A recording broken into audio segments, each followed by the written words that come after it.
You know what there isn't enough of in D&D? Effective rules for kissing your friends? No, I was talking about rules.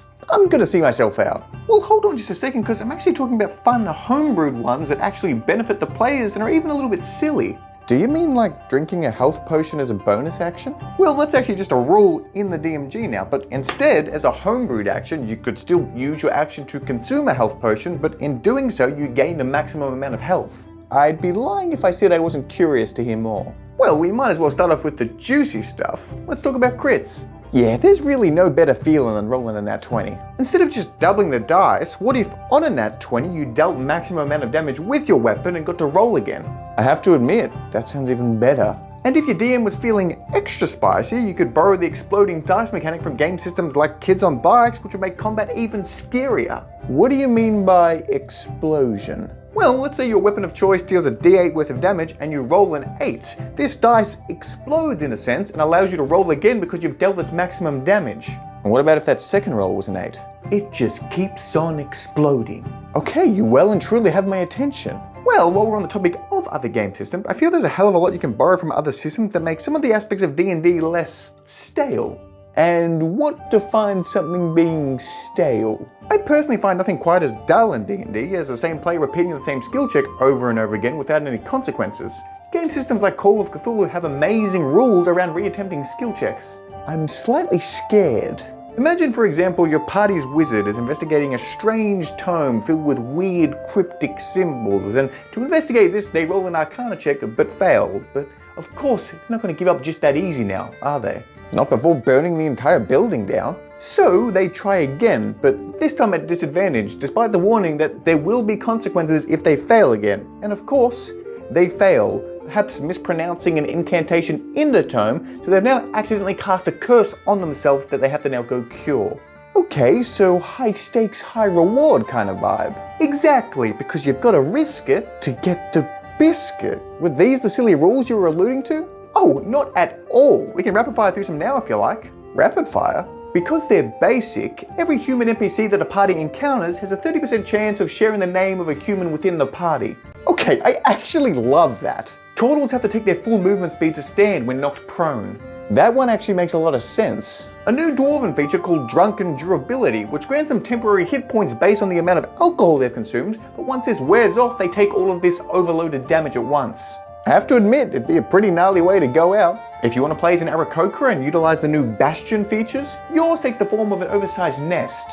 Yeah, that thematically just makes a lot of sense. Or if you're playing as a Warforged and stand still for too long, you require an oil change or you'll suffer a movement penalty because your joints become so stiff. Okay, that's actually awesome.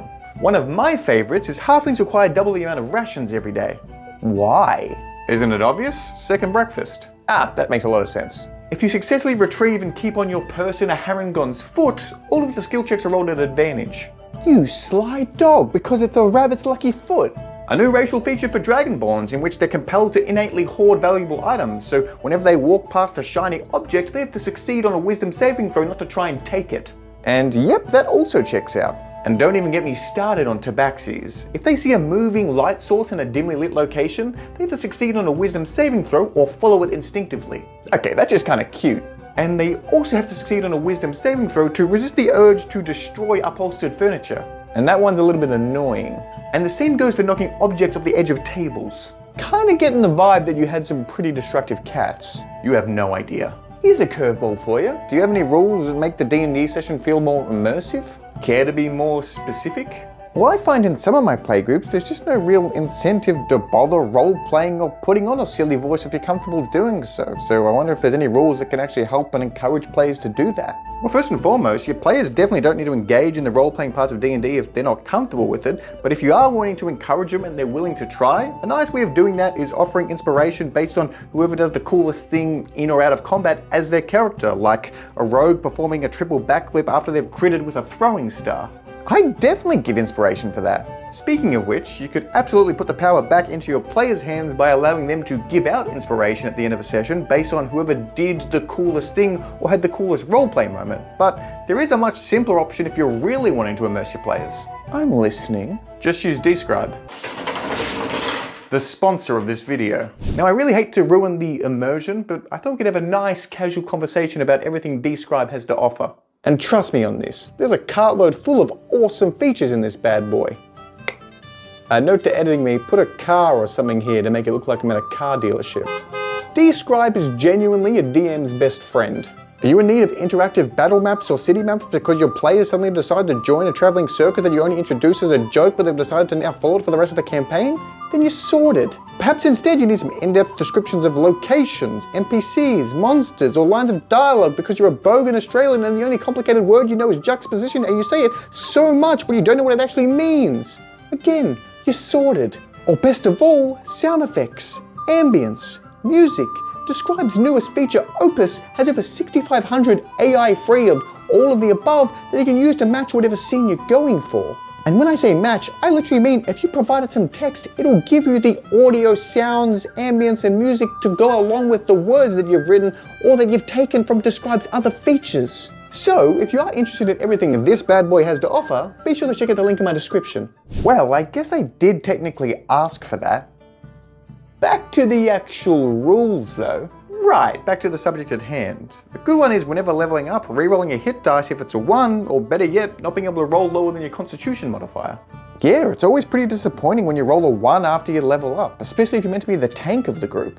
And if things are looking really dire, you could always sweet talk your DM into allowing you to re-roll 2s as well. I'd rather die than sweet talk him. And speaking of death saving throws. What about them? Well, rather than rolling them in front of your entire party, let me guess, the player has to roll behind the DM screen and try and keep it a secret? even more devious. They roll it perhaps in a dice tower or somewhat blindfolded behind the DM screen and don't find out the outcome. So they literally don't know if they're about to die? Precisely, and you as the DM take photo evidence of these rolls or something along those lines, because I think it makes a lot of sense. If you're knocked unconscious, you're really not going to know how close to dying you are. Well, that's horrifying. Yeah, it's a teeny bit brutal, but optionally paired with this, you could always introduce a downed mechanic rather than being unconscious. And what would this downed condition comprise of? It's the same premise as being unconscious. You'd still have to roll death saves every turn, but you can optionally intentionally fail a death save to perform an action that isn't a healing spell or crawl up to half your movement speed.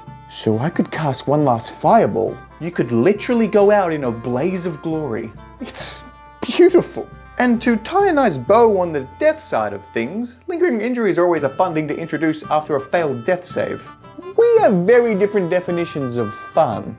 Well, I think if you got hit with a literal sharpened broadsword several dozen times and almost bled to death, you would have some form of scar or ailment to show for it.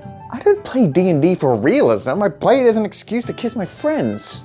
Good point. Well then, as a positive, adding an option to grapple as a reaction is always a good one. Well, that's fun. Because it's kind of just like, if somebody's actively trying to run away from me, I should be able to grab them and hold them in place to prevent them from doing so. Why isn't that an actual rule? And also, while we're on the topic of grappling, another sillier one to introduce is that if you successfully attempt to grapple a creature that is 2 or more sizes bigger than you, you're now just on for the ride. Grappling a Tarrasque, you say? And another rule that I think should just exist is that grappled or restrained creatures are unable to cast spells that have semantic requirements. Well, if we're adding that in, the same has to go for verbal requirements when you kiss someone, right? Right. Anyway, another silly one you could use, which really is a hard one to try and implement and mandate, but I think it'd be funny if doppelgangers, although looking exactly identical to their target, had really awful accents. How would that possibly? Oh, oui, it is I, your humble dwarf paladin. Really not your best work. That was literally my 12th take. Care to round this all off by rapid firing a few more? Happily. Another one that should already exist is having the requirement of a skill proficiency when offering the help action. That seems like a negative. Let me just paint you a picture. Imagine you are an experienced lockpicker who is attempting to lockpick a locked door, and me, a person who's worked as a chef their entire life, comes over and somehow offers you assistance. What do? Am I just standing over you being like, yeah, you're doing great, bud. Am I reading you a manual on lockpicking? How am I offering you assistance? Yeah, okay, I get the point. Moving right along, fumble tables are sometimes fun inclusions, but they do seem to disadvantage martial-based characters who can attack multiple times, so it's kind of hit or miss. And what would be in a fumble table? Things like self-inflicted wounds, breaking your weapon, hitting a nearby target instead, or pulling a muscle. Then with my rolling, I think I would have pulled every single muscle in my arm. And it's probably not as exciting as some of the other ones that we've talked about, but I think if you're mounting a creature, it should share your initiative order. So you're saying if I were to mount my friends... I really need to find a new play group.